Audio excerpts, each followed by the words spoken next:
Welcome back to Let's Make a Game, a channel about making computer role-playing games using the free program Twine and the Sugarcube format for Twine.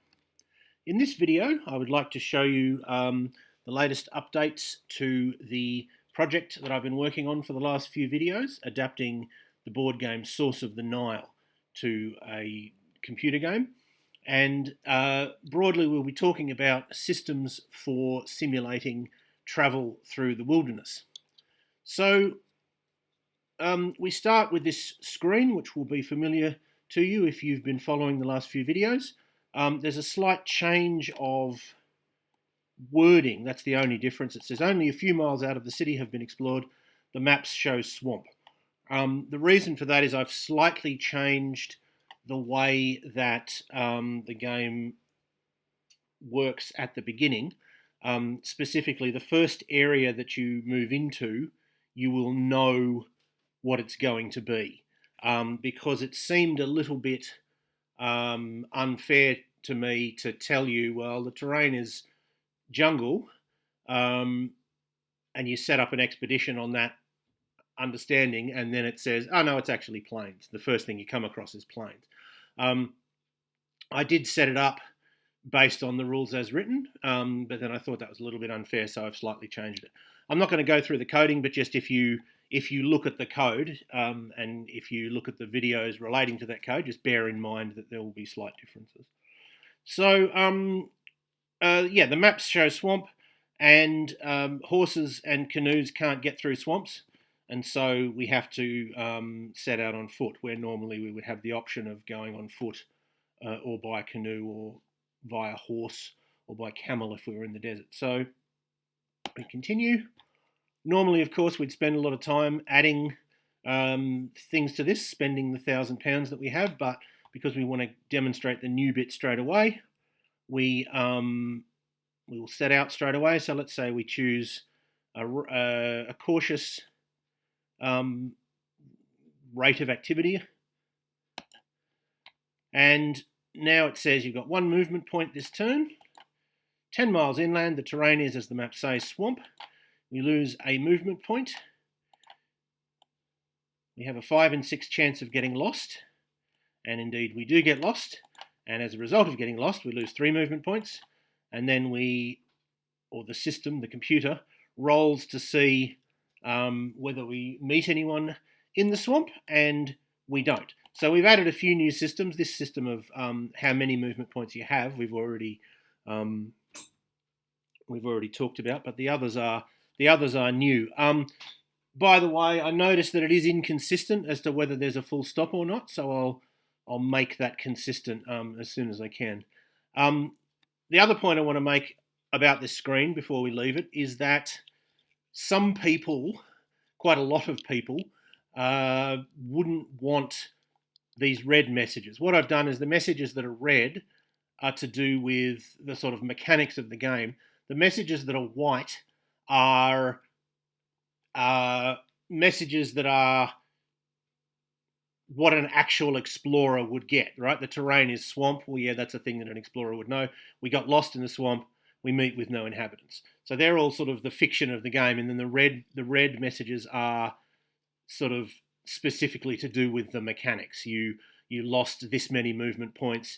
You have this chance of getting lost. As a result of getting lost, you lost this many movement points. This was your roll for inhabitants, and so on. And some people would like to not have those red messages. I personally prefer them because I like to know exactly how the system is producing the fiction of the game.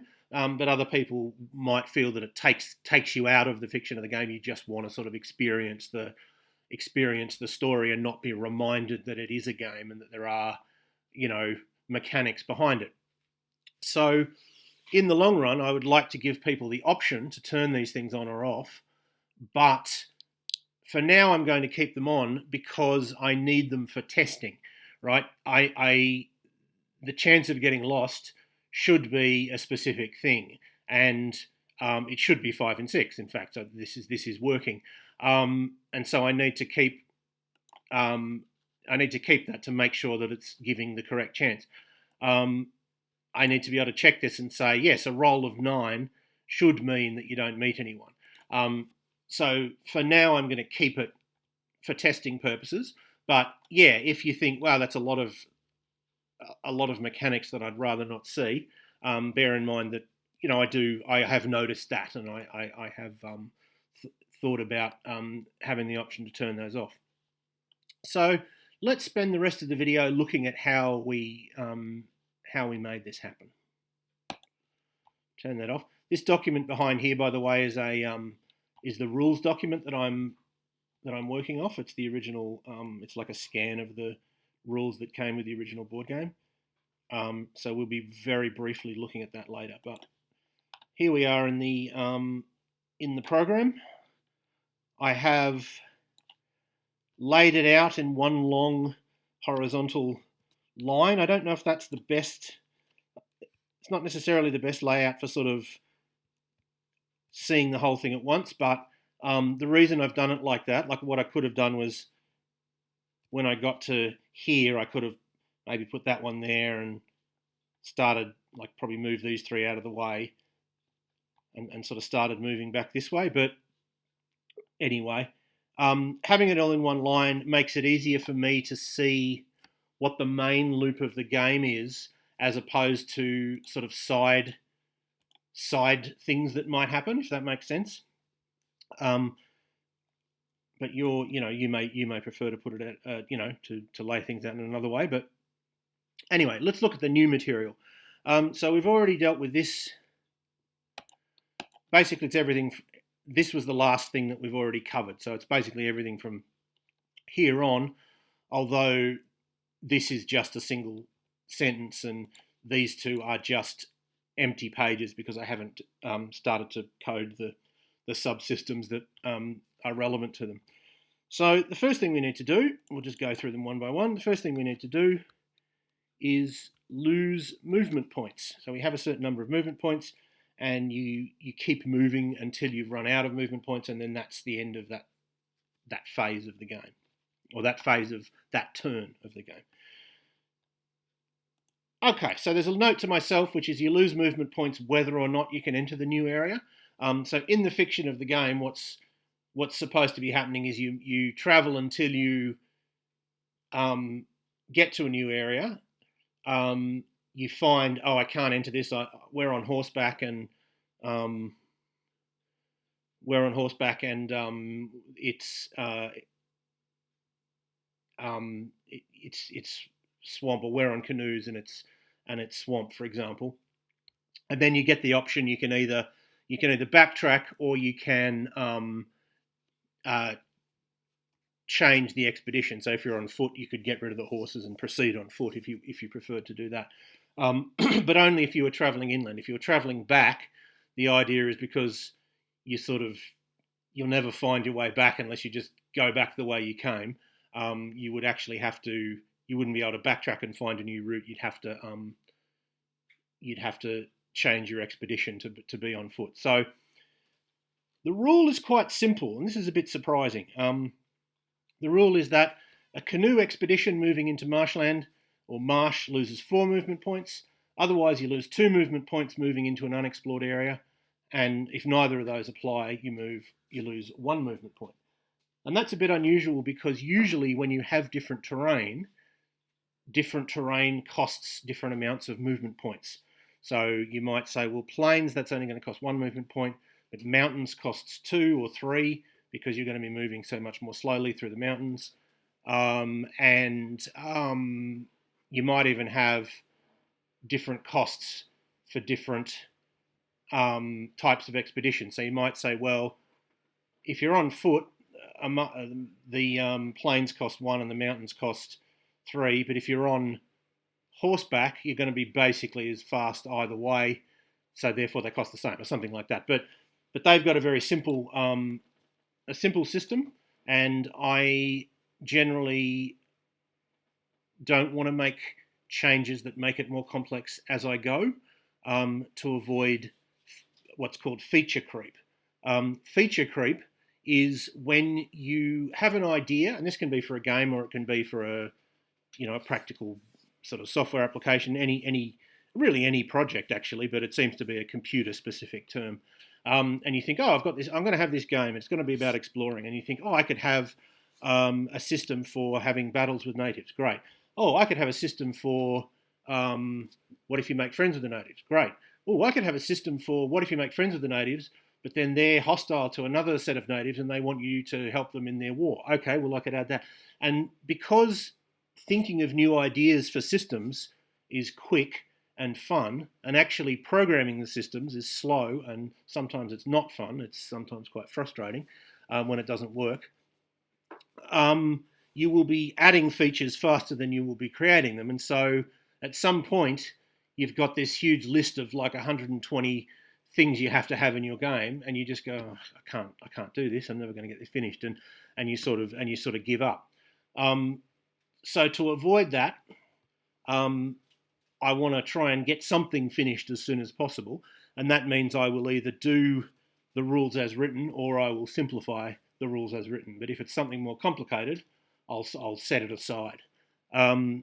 If you think of things and you think I'm definitely going to want to do this, what you can do is have a separate page that isn't part of the user can never get to it. It's just in the program as a note for you, and you can call it ideas or add later or whatever, and just keep a list there. And then when you're finished, you can go back, and you'll probably find that some of the ideas aren't as great as you thought at first, and you can sort of pick. If you've got lots of ideas, you can say, well, out of these 30 ideas, this one looks like the one that actually is going to make the game more fun, and it's going to be pretty quick and easy to do. So, you can pick that and do it.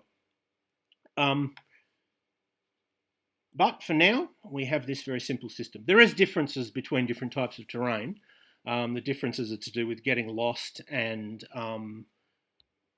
hunting, and also how likely you are to meet inhabitants. So it's not that the terrain isn't different, it's just that usually you'd have different movement point costs for different types of terrain in a game like this. So here's what we do. If $EM is greater than 2 and $TN square bracket $TE square bracket 1 n square bracket $I n square bracket equals quote marsh quote, then we set z equals 4. Else if $I is over fi, set z equal 2, else set z equal 1. Now, what does that mean? Well, EM is a variable which tells you the type of expedition that you have. 1 is on foot, 2 is on horses or camels, and 3, 4, 5, and 6 are canoe expeditions with different ratios of bearers to canoes, and therefore a different speed, different amount of movement points per turn. So if EM is over 2 means if it's a canoe expedition. We've dealt with this particular bit of code quite a lot. TE is the keeps track of the terrain. TE1Z is the type of terrain, so is it marsh, desert, plains, swamp, whatever.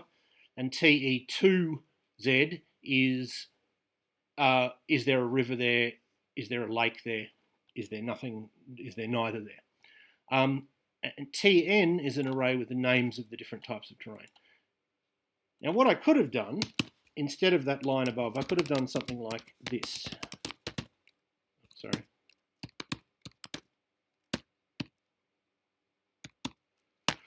I don't know if 4 is the right number, or 3, whatever it is. Whatever the number is for marsh, I could have put it there. And that would be simpler. But the difference is, looking at that, it's not obvious that I'm talking about marsh. So if I want to look at the code later and see if there's a mistake with it, I would have to look at this and then go back to the initialize screen and see whether 4 was the correct number and then come back.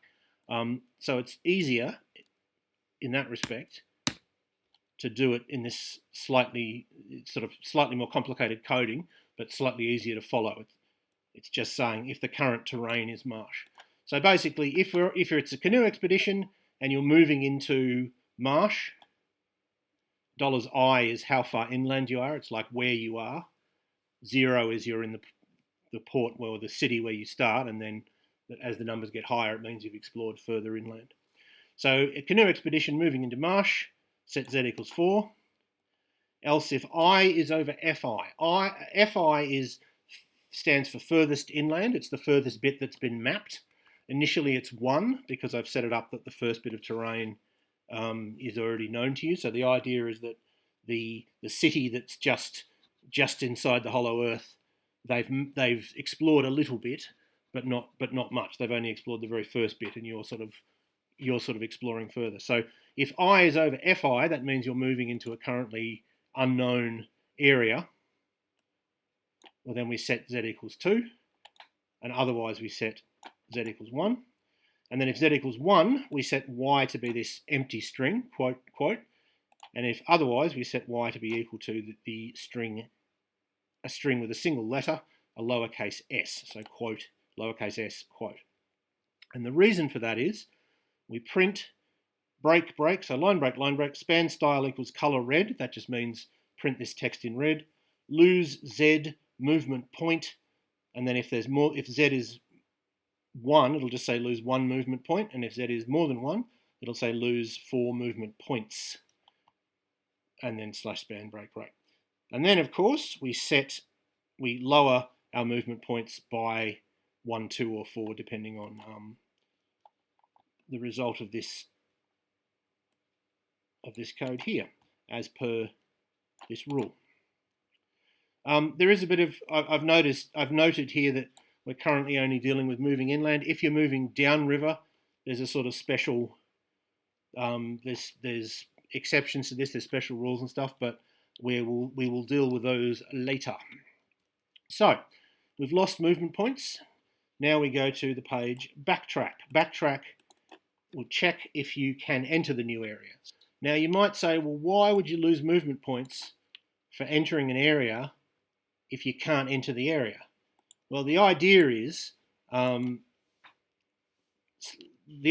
let's say you're on the plains, you try to enter an area of swamp. Well, that must mean you've got to the swamp. So the idea is you're walking along, you go, oh, it's getting a bit sort of muddy. It's getting a bit hard to, because remember, it's not just a sudden change. You're not walking along and then boom, there's a forest, and then boom, it's plains. It's usually things sort of, as it were, fade out or fade in. They become more and more trees, or they become, less and less. If we're talking about sort of a natural area, not a cultivated area, that sort of forest where there's just a line and the forest starts, that's usually a result of people cutting down the trees up to a certain point. That's not what sort of natural forests look like. And in a lot of cases, the fiction of the game is that we will be going through wilderness. So you're walking along the plains, you go, it's getting a bit muddy here, and then after a while you go, you know what, we can't actually continue. The horses, their feet are going to sink into the mud, and so you have to turn back, or you say, right, we'll get rid of the horses and we'll continue on foot. But so if you turn back, well, that's taking up, a certain amount of movement. That's not free. It's not that you just looked at the next space and went, oh, we can't go there. All right, we'll head back. The idea is that you expended a bit of time finding out that you couldn't go this way, and you had to sort of backtrack and find a new route. So that's why you lose movement points even if you can't enter the area. So again, we've got this code. If the current terrain is swamp, and EM is over 1, which means it's either a mounted or a canoe expedition, or the current terrain is marsh, and we're dealing with a mounted expedition, because canoe expeditions can enter marsh. So, and we've got a little note to ourselves, non-foot expeditions can't enter swamp, and mounted expeditions can't enter marsh either. Okay. So let's say, we've discovered a bit of terrain that we can't enter. If DI is 1, we're heading inland, and if DI stands for direction. If DI is -1, we're heading back to the city, back to the surface.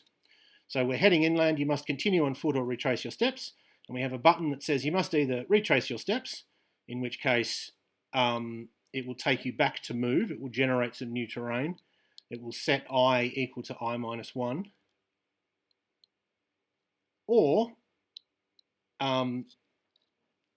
continue on foot. And if you continue on foot, it'll take you to foot, which currently is nothing, but will be the space where you lose horses, you lose camels, you lose canoes, and then you have to look at how many bearers you have, and you may have to dump some of the goods that you're carrying as well. And if so, you'll get a choice of which goods to get rid of.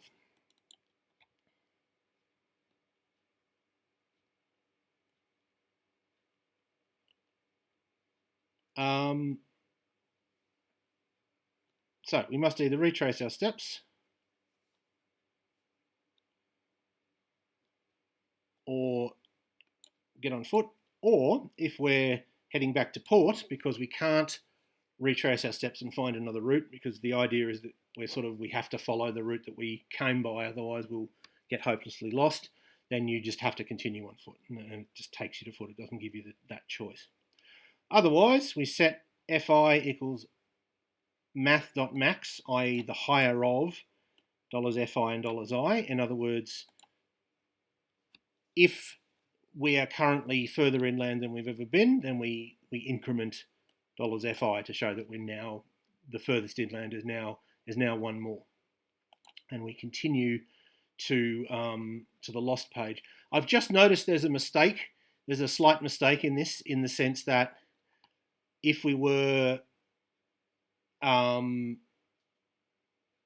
if we decided to retrace our steps, I think as written, it will treat it as if we were entering a previously mapped area, i.e. it will cost us too little. But so I'll fix that in the version that I upload.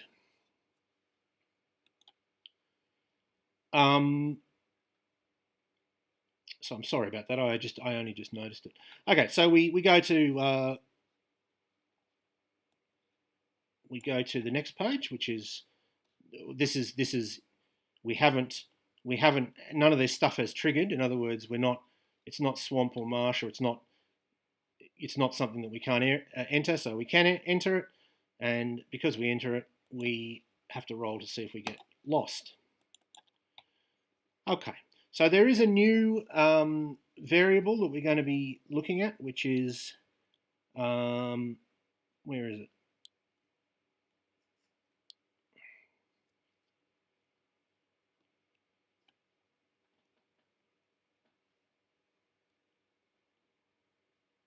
Oh, there it is, sorry.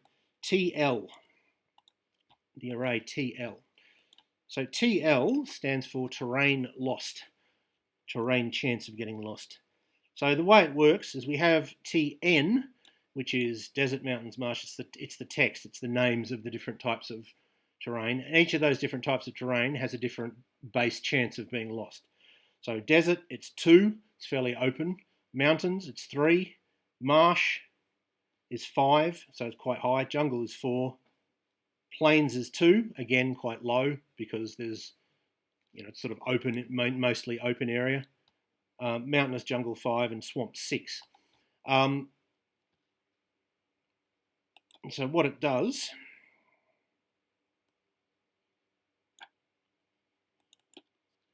is we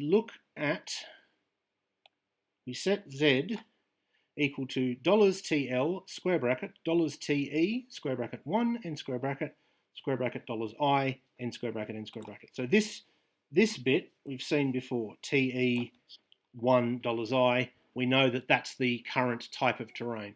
So we look up whatever slot in the TL array corresponds to our current terrain, and that's our sort of base chance of getting lost. Then it's modified by $AL, which is our activity level. If we are reckless, if AL is 3, and the reason you're reckless is you get more movement points. If the AL is 3, then it's increased by 1, set Z++. If AL is equal to 1, then it's reduced by 1. So if we're going cautiously, we have one less chance of being lost. And it's modified by a scout. If EX4 is equal to 1, then we reduce it by 1 again. Then we print Z in 6 chance of getting lost. So very similar format to before with the style equals color red. And then we say if random 1 to 6 is less than or equal to Z. And if so, we execute all this code here. If not, so if so, we do everything that's, actually it's all of this code. That's what happens if we are lost.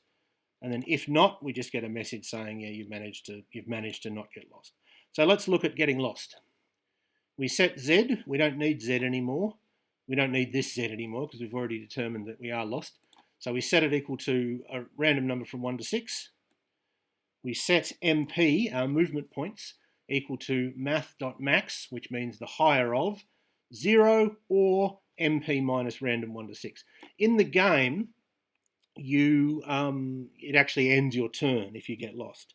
But I thought that was a little bit unrealistic in the sense that if you'd expended a lot of movement points, if you'd expended most of your movement points, then getting lost wouldn't cost you anything. Whereas if it was at the start of your turn, that would cost you a great deal. And what does that mean in real life? A real expedition is not carried out in turns. So I thought it was more realistic to set it to just lose 1 to 6 movement points, but then there's still the same problem because if you've got few movement points, it just takes it down to 0. So I think maybe it would be better if it actually went down to a negative number. But anyway, for now, you lose 1 to 6 movement points. It says you get lost in the, whatever the terrain is, you get lost in the desert, you get lost in the mountainous jungle. And if $EX4 equals 1, which means if you have a guide, then you don't have a guide and you get a note that says your scout deserts in shame. And then there's the very similar format, span style equals color red, and you lose, it tells you how many movement points you've lost. Then we have to see if we meet anyone. So let's have a look. So let's have a look at the original table. I'll see if I can zoom in. Oh, well, I'll zoom in a little bit. This is the table that we're using. So we roll 2 dice, and if we get 8, 9, 10, 11, or 12, then we definitely don't meet anyone. And if we get these numbers, then there's different. We discover natives if, for example, if we're in veldt, which is what they call plains. If we're in veldt, swamp, or jungle, although what they call swamp is what we call marsh. So, sorry, what they call swamp is what we call swamp and marsh, actually. For example, if we rolled a 5, we would encounter natives only if we were in the mountains, and so on. Looks fairly simple, but when you turn it into code, it's quite complicated. It sort of feels like often when you have a procedure in a game, it feels like, well, that should be really simple to write out. But then when you actually turn it into code, it's a lot more complicated, and it looks like, oh, gee, I feel like this should be simpler than it is. And the reason for that is because when you give instructions to a human, there's a lot of implied ifs and thens. If I tell someone, if I had a kid and I say, go look for your brother, go find your brother, they would understand that means, okay, do I know where my brother is? If so, go there. Can I hear him? If so, follow the noise. If neither of those things are true, well, he's probably in this room, so I'll go there first. And if he's not there, I'll go to this thing. And if he's not there, I'll go to this thing. And if along the way I meet my sister, well, I'll ask her if she knows where he is. And if she says yes, then I'll go to where she says. And if not, I'll just follow the instructions. So, but you don't need to spell all that out. You just say, go look for your brother. And a normal person will understand that. Often instructions given to humans, when they're broken down into their simplest form, very, very complicated. So, and we'll see an example of this. So there's a tiny little table, and we'll see what it turns into.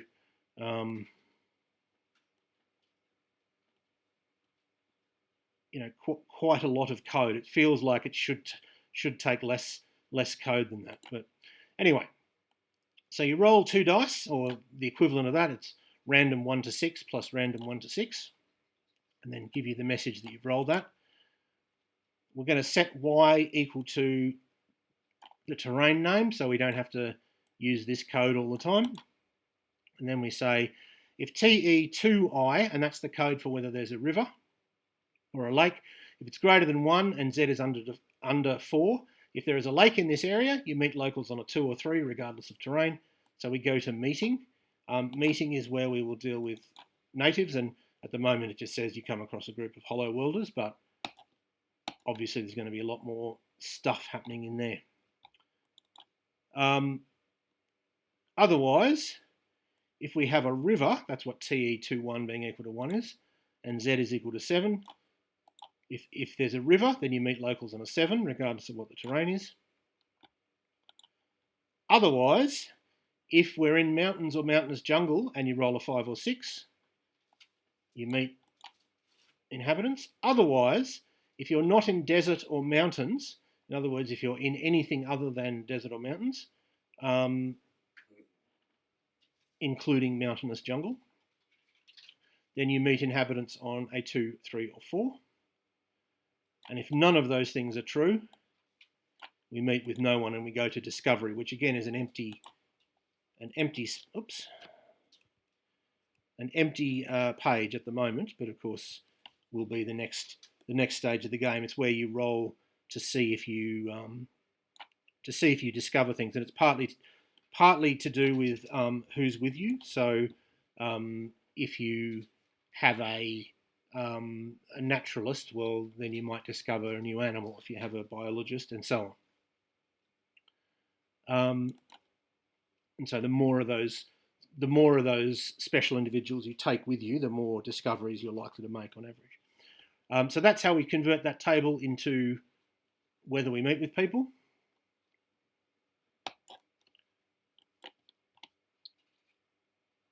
And thus the turn continues. So that is how we deal with these systems for